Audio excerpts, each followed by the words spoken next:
வடகிழக்கு பருவமழை காரணமாக நாகை மாவட்டத்தில் 4வது நாளாக பெய்து வரும் தொடர் கனமழையால் பொதுமக்களின் இயல்பு வாழ்க்கையானது பாதிக்கப்பட்டிருக்கிறது. இதுகுறித்த விவரங்களுக்காக இணைகிறார் செய்தியாளர் லெனின்.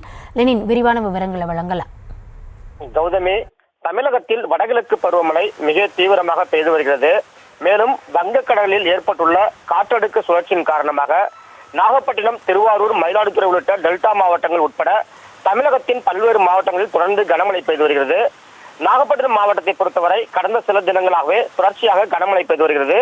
குறிப்பாக கடந்த 4 நாட்களாக விடாமல் தொடர்ச்சியாக கனமழை பெய்து வருகிறது.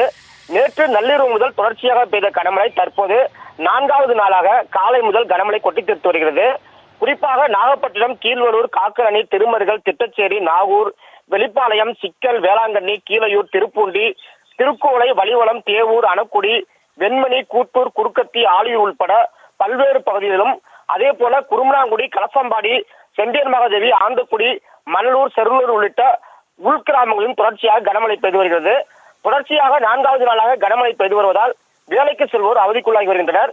மேலும் பொதுமக்கள் வீடுகளில் முடங்கி உள்ளதால் அவர்களின் இயல்பு வாழ்க்கை பாதிக்கப்பட்டுள்ளது. தொடர்ச்சியாக பெய்து வரும் மழையால் சில இடங்களில் அறுவடைக்கு தயாராக இருந்த குறுவை நெற்பயிர்கள் மழையில் சாய்ந்து வருவதால் விவசாயிகள் கவலை அடைந்து வருகின்றனர்.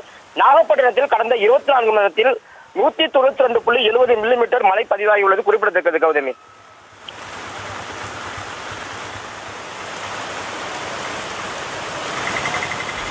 விவரங்களுக்கு நன்றி. லெனின். செய்திகளை உடனுக்குடனும் துல்லியமாகவும் தெரிந்து கொள்ள சப்ஸ்கிரைப் பண்ணுங்க.